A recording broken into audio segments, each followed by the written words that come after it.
Olá pessoal, tudo bem? Eu sou o professor Raul e eu vou te dizer uma coisa, essa aula vai ser diferente do que você está acostumado. Eu não falei melhor, falei diferente. A gente sabe que uma função ela tem que satisfazer determinadas características. Mas por quê? Da onde veio isso? O ser humano é um mamífero muito fraco. Em que sentido? A gente pega um bebê humano, ele leva, sei lá, 11 meses para começar a andar em média. Você pega um bebê cavalo, um bebê de outro tipo de animal, em minutos, às vezes horas, alguns dias, para estar com autonomia de movimento, para estar com autonomia de alimentação. A gente precisa de ajuda durante muito tempo. E a gente só sobreviveu porque em algum momento o nosso cérebro se desenvolveu com determinadas habilidades. E a gente considera que uma dessas principais habilidades é a habilidade de relacionar quantidades. O homem pré-histórico devia ter muita dificuldade em arrumar alimento num ambiente hostil. Ele devia fazer do tipo aquele desenho animado Scrubs, sei lá, em que o cara sai correndo, vai lá, caça, volta para poder sobreviver. Devia ser uma comemoração incrível, a família toda feliz, o grupo dele era muito difícil. E ele precisava ter uma medida, de alguma forma, não sabia contar, claro. Ele precisava ter uma medida de tempo, porque as estações iam variando, ele precisava saber quando ia chegar o inverno, se ele precisava guardar mais comida, se ele precisava mudar de lugar.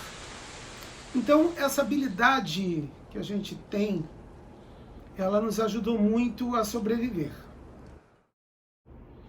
Depois, quando o homem já estava sedentário, quando ele começou a plantar e principalmente a pastorear animais, botava o animal num cercadinho de manhã, à noite para não ser atacado por outros bichos, de manhã soltava no pasto.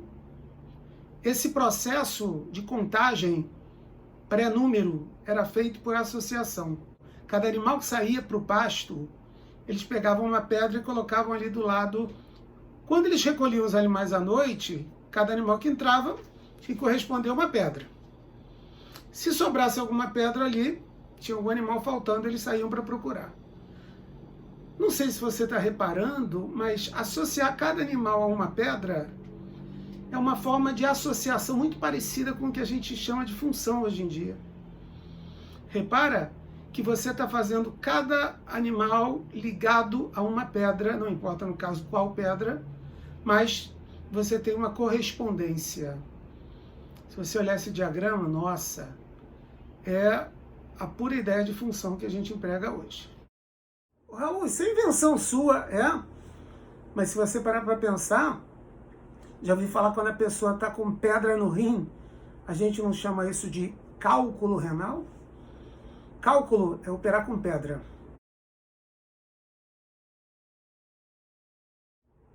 E vem dessa época essa ideia. Mas o troço deu uma evoluída, né? Ele não ficou sempre lá na pré-história, sempre nesse nível primitivo. E aí, não dá para contar toda a história da matemática, toda a história da evolução, da civilização. A gente vai pular para a época de ouro das funções, a época onde as coisas realmente aconteceram.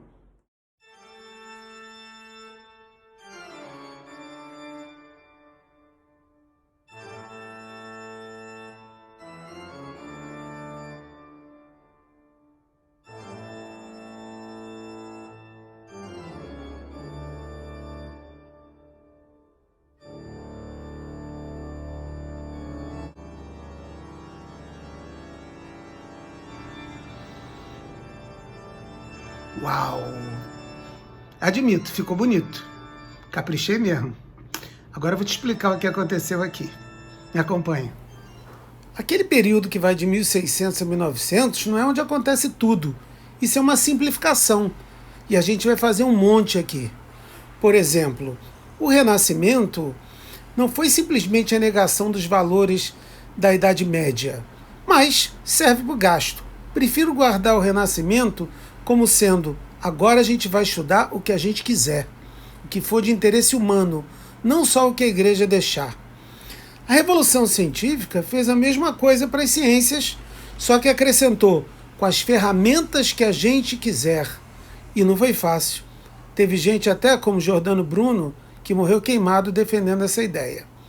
O Iluminismo fez a mesma coisa que o Renascimento, vamos dizer assim, só que para as ciências humanas e econômicas. Bom, a Revolução Industrial eu vou falar mais tarde. Mas antes disso eu quero falar dos personagens matemáticos. O primeiro é Galileu Galilei. O cara que pegou o modo aristotélico de olhar o mundo e disse: agora a gente vai descobrir as coisas através de experiência e depois colocar tudo em base matemática. Sem Galileu, Newton e Leibniz jamais teriam inventado o cálculo. E, gente, na prática, cálculo é função. Nosso segundo personagem é René Descartes, filósofo da frase penso logo existo, pai do racionalismo, aquele que queria usar seu método para analisar tudo no mundo. Que método era esse?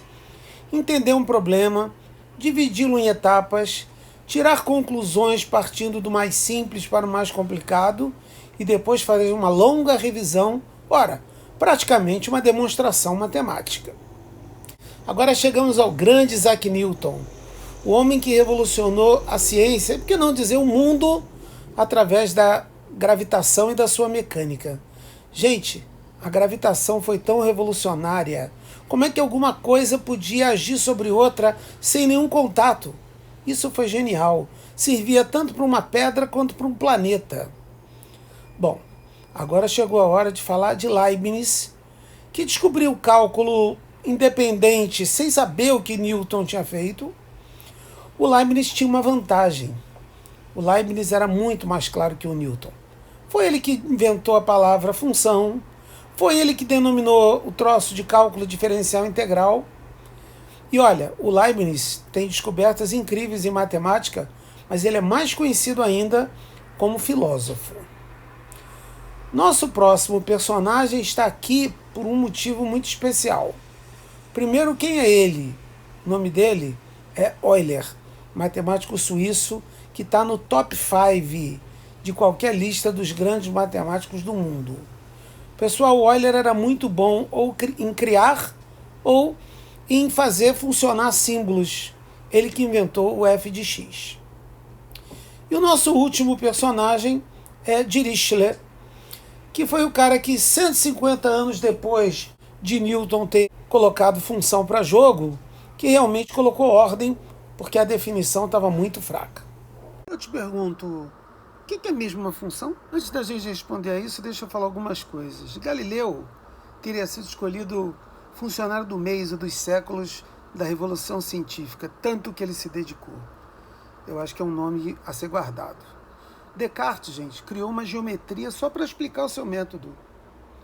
Esse livro que está aí do Newton é o livro que mudou o mundo, o livro onde ele explica tudo. Leibniz era um cara que trocava carta com gente do mundo inteiro. Diziam que ele tinha mais de 500 correspondentes. Já imaginou isso? Dentre as centenas de coisas que o Euler criou, ele demonstrou essa fórmula que está aí. Se você digitar no Google fórmula mais bonita da matemática, vai aparecer isso daí. Ela envolve os 5 números mais conhecidos.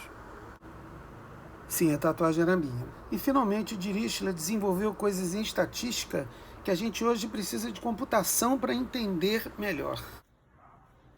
Só para corroborar o que eu acabei de falar, uma das maneiras que a gente tem de dividir essa história é exatamente no meio disso tudo, 1650, exatamente o ano que morre René Descartes.